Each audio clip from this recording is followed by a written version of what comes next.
We are live with Matt Lauer. We are actually in his office. So before we even start, we chatted with Carson, and Carson told us that he likes to come into your office and scrounge for change, and he likes to go shopping. Right. In your office. He does. So he filled in all last week. Right. And so when I got back, I noticed that computer settings had been changed. He had used some of my stationery and actually written notes to people on my stationery. Oh boy. He had stolen a bunch of my Mentos. We live on Mentos around here. I keep a box this big. And so, in pure guilt, I'm going out of camera here for a second. That's okay. He went and bought me Oh. all those for my birthday. So yeah, Carson is a scrounger, but then a I was gonna good-hearted say, scrounger. He replenished. He does. So he shops, but he restocks, I guess? He is welcome to use my dressing room anytime he wants. There you go. Mhm. So that's good. So for those of you out there wondering, apparently, If you ever need to let someone use your dressing room, let Carson Daly use your dressing room. let Carson Daly Mm-hmm. use your dressing room.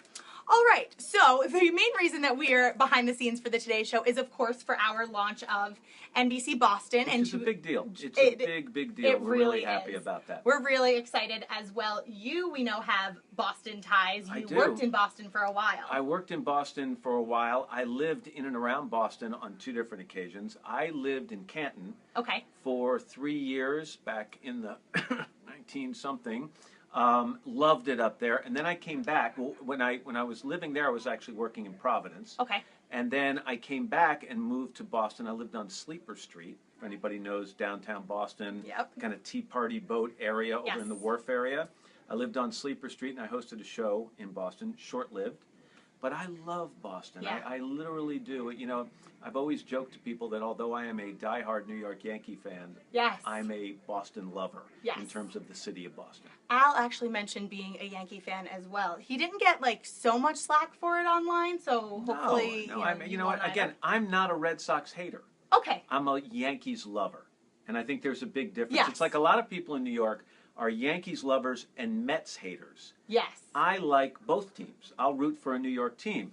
If the Yankees are out of it in the American League East, I'm not going to say that I might not root for Boston Okay. over whoever they might be playing. That's fair. Yeah. So that's a good thing. You're not a Red Sox hater. I was in Logan Airport watching the game where Bucky, as they would call him up there, Bucky Blanking Dent, hit the home run to win the game against the Red Sox. I was in a bar in the airport at Logan, and can you imagine a Yankee fan sitting in that Yeah. bar as that moment occurred, and I had to pretend like I didn't even see it. I was gonna say. I just turned around and walked out of Yeah. the bar, went into the bathroom, and screamed and started jumping up and down. Yeah.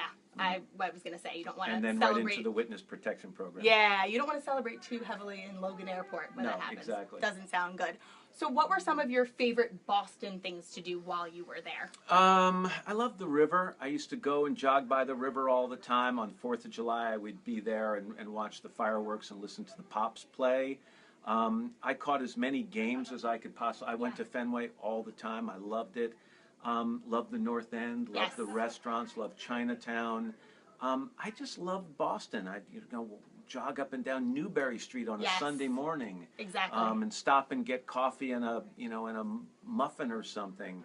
I'm a Boston lover, and I love the area. I love the fact that you can be in the heart of downtown Boston, unlike most cities, and you can drive 25, 30 minutes in a lot of directions Yes. and be in just the most beautiful countryside, Yes. or at the Cape or something like that, maybe a little longer to the The Cape. way a lot of people I know who have been in New York and in Boston, they refer to Boston as more of like a mini New York City. It's a little bit more compact and kind of more manageable It to is. get around. It reminds me more of a San Francisco. Okay. On the same scale of a San Francisco. The last time I lived in Boston, I lived there during the Big Dig, Okay. which you're too young to remember. I have heard about it, though. The Big Dig. So they were building the tunnel underneath the bay to get out to Logan and connect all those roads. And living on Sleeper Street during that time was not a picnic. Yeah. Because I don't know if you've heard the anecdotal evidence, but when they did that, they were unearthing. They were displacing a lot of rodents Yes. at the time, and so I would go home late at night to my apartment on Sleeper Street. It would be like a scene out of the movie Ben. It was a little creepy. That's crazy. But I still love that scene. Yeah, definitely. So you are celebrating 20 years with the Today am, Show. So yeah. what is it like being back here hosting with Katie Couric this week? What is that like? It is a little unusual because, you know, it started in 1997 for me with Katie. She was, I was her co-host. She was my first co-host. And the scary thing is how fast it's gone. Right. You know, I know that sounds so cliche and overused, but it really feels like it's been about 6 or 7 years. Yeah. And when you know, when I first got the job, I thought, you know, let me just do a couple of years. If I can do 2 or 3 years, taking over for Bryant Gumbel, which I thought was an enormous challenge, 2 or 3 years, I'd be satisfied. Yeah.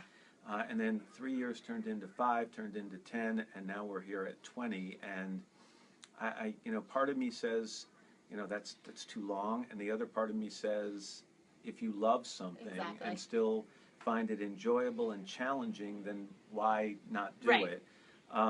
So a little torn between that, but it's been the most extraordinary privilege and honor and greatest experience of my professional life. How do you think things have changed between, you know, back then to now? What have you noticed as the biggest changes? So if you were to look at this morning's show and compare that to the show I first did on January 6, 1997, it's very different. I think the most noticeable difference is pacing. Okay. The show moves much faster. Sometimes I think that's a really good thing. Other times I like a slower pace of an interview. I'd like to be able to take a little more time with a live interview.